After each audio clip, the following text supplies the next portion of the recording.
Olá, meus amigos! Vamos então dar continuidade e encerrar a nossa disciplina de Prática Jurídica 4 e vamos falar sobre o Juizado Especial da Fazenda Pública. Dando continuidade, então, já que falamos já do Juizado Especial Cível, da Lei 9.099, falamos do Juizado Especial Federal, da Lei 10.259 de 2001 e agora falando do Juizado Especial da Fazenda Pública, da Lei 12.153 de 2009. E qual que é a competência, qual que é o escopo então próprio do Juizado Especial da Fazenda Pública?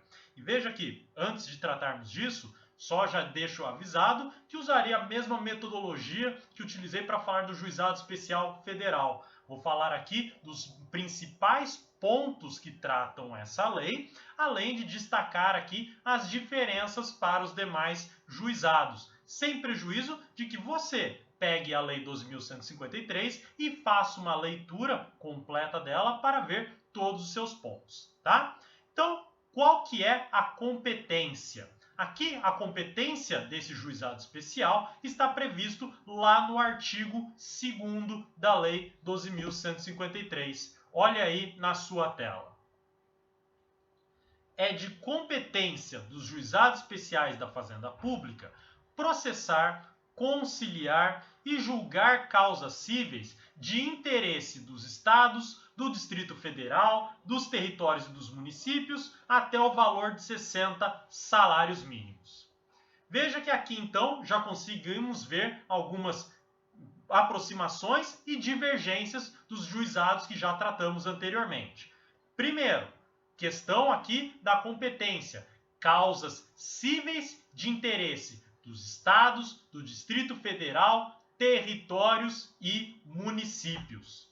Veja, enquanto o Juizado Especial Cível tratava lá das causas definidas pelos critérios híbrido, pelo critério do valor da causa ou até mesmo da matéria, aqui basta que haja interesse do Estado, do Distrito Federal, territórios e municípios para atrair a competência, de forma muito semelhante do que acontece também nos juizados especiais federais. Porque se o Juizado Especial Federal trata da competência aí, que é próprio da Justiça Federal, e a Justiça Federal de maneira ampla, dizendo que trata dos interesses da União, agora estamos falando dos interesses dos outros entes federativos. E, de forma similar o que acontece com o Juizado Especial Federal, aqui o valor da causa deve ser de até 60 salários mínimos. Tá bom? Outra aproximação importante. Se no foro estiver instalado o Juizado Especial da Fazenda Pública, assim como acontece no Juizado Especial Federal, a competência é absoluta. Então veja só, o único que tem competência facultativa, que a parte escolhe se quer acionar o juizado ou não, é o Juizado Especial Cível da Lei 9.099. Especial Federal e da Fazenda Pública, a competência é absoluta quando estiver instalado. E isso está previsto lá no artigo 2º, parágrafo 4º da Lei 12.153. Mas veja, assim como acontece no Juizado Especial Federal, também existem certas matérias que não se enquadram na competência do Juizado Especial da Fazenda Pública. Olha o parágrafo 1º do artigo 2º. Não se incluem na competência do Juizado Especial da Fazenda Pública: 1. As ações de mandado de segurança, de desapropriação, de divisão e demarcação, populares, por improbidade administrativa, execuções fiscais e as demandas sobre direitos ou interesses difusos e coletivos. Veja, essas ações aqui são as mesmas espécies que estavam lá no Juizado Especial Federal. E já fiz breves comentários sobre elas na aula passada, então remeto aos mesmos comentários, só que agora voltados ao âmbito estadual, distrital e municipal. Inciso 2º. As causas sobre bens imóveis dos Estados, Distrito Federal, territórios e municípios, autarquias e fundações públicas a eles vinculadas. Também, mesma hipótese já prevista lá também no Juizado Especial Federal, mas voltado para esses entes federativos. E 3. as causas que tenham como objeto a impugnação da pena de demissão imposta a servidores públicos civis ou sanções disciplinares aplicadas a militares. Também, mesma hipótese. Então veja que aqui é um espelhamento perfeito, digamos assim, né, daquilo que estava definido lá no Juizado Especial Federal, mas agora dentro do Juizado Especial da Fazenda Pública para os estados, distritos federais, territórios e municípios. Ok? Muito bem. Medida cautelar. Lembra que nós vimos que nos juizados anteriores era possível para poder aí evitar dano de difícil reparação. Isso acontece no Juizado Especial da Fazenda Pública? Com certeza, tá? E está previsto lá no artigo 3º da lei. Olha aí na sua tela. O juiz poderá, de ofício ou a requerimento das partes, deferir quaisquer providências cautelares e antecipatórias no curso do processo, para evitar dano de difícil ou de incerta reparação. Tá bom? Então, se a parte verificar que é necessário aí uma providência para garantir o resultado útil do processo ou o bom andamento da própria demanda, o juiz pode deferir. Senão, pode haver aí um dano de difícil ou incerta reparação, como diz a redação do artigo, e que vai então dificultar ou tornar inútil qualquer prestação jurisdicional futura. E veja que isso, tanto a requerimento da parte, como pode ser concedido de ofício pelo magistrado. Ok? Daí, questão de recurso. É possível ter recurso dentro do Juizado Especial da Fazenda Pública? Sim. Daí, mesmo caso, aí mesma hipótese que acontece no Juizado Especial Federal. Olha o artigo 4º. Exceto nos casos do artigo 3º, que é o caso de medida cautelar, somente será admitido recurso contra a sentença. Então, você só pode interpor recurso aí questionando aquilo que foi determinado pela sentença, ou então aí recorrendo contra a medida jurisdicional atribuída de forma cautelar, conforme o artigo 3º. Ok? Agora, visto isso também, e a questão das partes? Quem que pode ser parte no Juizado Especial da Fazenda Pública? Veja, aqui, de novo, muito parecido com o que acontece já na Lei 10.259 do Juizado Especial Federal, mas adaptado ao contexto da Fazenda Pública, aqui estadual e municipal. Olha o artigo 5º da Lei 12.153. Podem ser partes no Juizado Especial da Fazenda Pública. Inciso 1º, como autor, pessoas físicas e as microempresas e empresas de pequeno porte, definidas lá pela Lei Complementar 123, qual eu já comentei com vocês quando falei lá da Lei 9.099 das partes.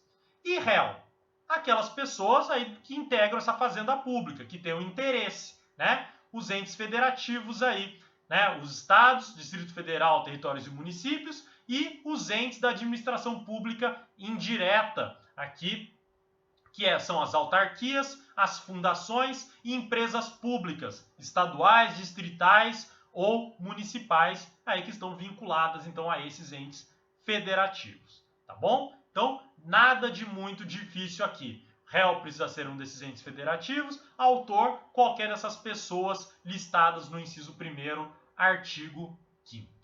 Ok? Muito bem.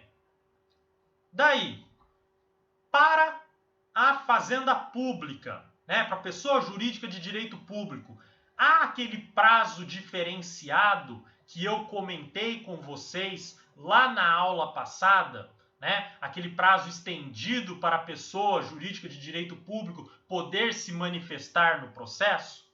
Veja, como acontece no Juizado Especial Federal, não há esse prazo diferenciado. Olha o artigo 7º da Lei do Juizado Especial da Fazenda Pública. Não haverá prazo diferenciado para a prática de qualquer ato processual pelas pessoas jurídicas de direito público, inclusive a interposição de recursos, devendo a citação para audiência de conciliação ser efetuada com antecedência mínima de 30 dias. Então, a única exigência em paralelo que havia com o Juizado Especial Federal é essa citação com antecedência mínima de 30 dias. De resto, veja, pessoas jurídicas de direito público não são beneficiadas por um prazo diferenciado, assim como acontece no processo civil comum.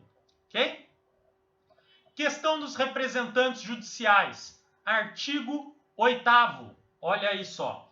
Os representantes judiciais dos réus presentes à audiência poderão conciliar, transigir ou desistir nos processos da competência de juizados especiais, nos termos e nas hipóteses previstas na lei do respectivo ente da federação. Então, olha aí. Primeiro, veja que não há exigência de que esse representante judicial seja advogado, que seja aí um procurador do estado, procurador do município ou até mesmo um procurador aí desses entes da administração pública indireta. Não precisa ser necessariamente, e eles terão aí esses poderes de conciliação, de transação ou desistência dos processos, né? Agora, além disso, veja que a forma como se dará essa atividade desses representantes judiciais, né, ela se dará na forma da lei estadual ou municipal que prevê esse funcionamento, esse mecanismo, tá? Então, para aqueles que são nomeados aí, que são entendidos como representantes judiciais, haverá uma lei que discriminará como será realizada essa atividade. Normalmente, digo para vocês, obviamente, aqui os representantes judiciais são os próprios procuradores, né? Afinal, é mais interessante que seja um técnico jurídico que participe de uma audiência. Mas isso não é uma exigência prevista na Lei 12.153. Tá bom? Muito bem. E veja outra coisa também, que temos aqui de diferença da Lei 10.259, né? Um tratamento aqui um pouco diferenciado. Que veja, na lei do Juizado Especial Federal, falava que as partes poderiam designar os representantes. Aqui fala somente dos réus, né? Ou seja, o paralelismo só existe entre o parágrafo único do artigo 10º da Lei 10.259, que fala dos representantes judiciais da União, né, que tem esses poderes, e em comparação com aquilo que está aí na previsão do Juizado Especial da Fazenda Pública, do artigo 8º, que trata agora dos estados, dos municípios e do Distrito Federal. Bom? Finalmente, questão de reexame necessário, né? Ou seja, reexaminar a matéria, aquela remessa necessária que eu falei para vocês na aula passada, que eu expliquei e disse que não cabia no Juizado Especial Federal. Cabe no Juizado Especial da Fazenda Pública? Igualmente não, por força do artigo 13. Olha só aí o artigo 13. Nas causas de que trata esta lei, não haverá reexame necessário. Tá bom? Então, aqui, igualmente, não se fala em reexame necessário. Ou, melhor dizendo, perdão, no artigo 11 da lei do Juizado da Fazenda Pública. O que eu mostrei para vocês aí era o do Juizado Especial Federal, mas a redação não se altera. Artigo 11 da lei do Juizado Especial da Fazenda Pública, tá? Só para ficar correto aí para vocês, olha aí novamente na tela, tá? Artigo 11. Nas causas de que trata esta lei, não haverá reexame necessário, tá bom?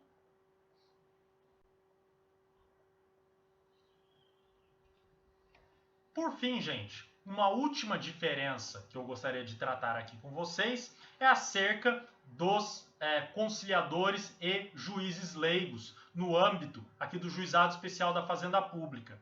Lembrando lá na Lei 9.099 que conciliadores eram preferencialmente bacharéis em direito, e juízes leigos, advogados com mais de 5 anos de experiência, né?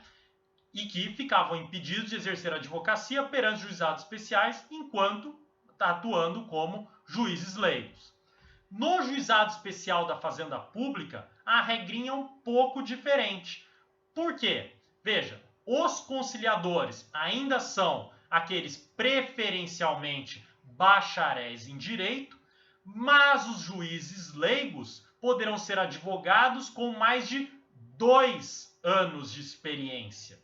Ou seja, aqui nós temos então uma redução desse prazo aí de experiência necessário. Se na Lei 9.099, no Juizado Especial Cível, precisava de 5 anos de experiência, na Lei do Juizado Especial da Fazenda Pública, só 2 anos de experiência. Olha aí o artigo 15 e seu parágrafo 1º da Lei 12.153. Serão designados, na forma da legislação dos Estados e do Distrito Federal, conciliadores e juízes leigos dos juizados especiais da Fazenda Pública, observadas as atribuições previstas nos artigos 22, 37 e 40 da Lei 9.099. Parágrafo 1º. Os conciliadores e juízes leigos são auxiliares da Justiça, recrutados os primeiros, preferentemente, entre os bacharéis em Direito, e os segundos entre advogados com mais de 2 anos de experiência. E olha aqui o parágrafo 2º falando do impedimento dos juízes leigos. Os juízes leigos ficarão impedidos de exercer a advocacia perante todos os juizados especiais da Fazenda Pública instalados em território nacional, enquanto no desempenho de suas funções. Veja que a restrição que havia na Lei 9.099 tratava então de atuar perante os juizados especiais, e aqui na Lei 12.153 se trata de todos os juizados especiais da Fazenda Pública em território nacional, tá? E aí então uma vedação que parece até mais ampla do que havia na Lei 9.099. Tá bom? Pessoal, sobre os juizados especiais aqui e a comparativa entre eles, era isso que eu tinha para tratar com vocês.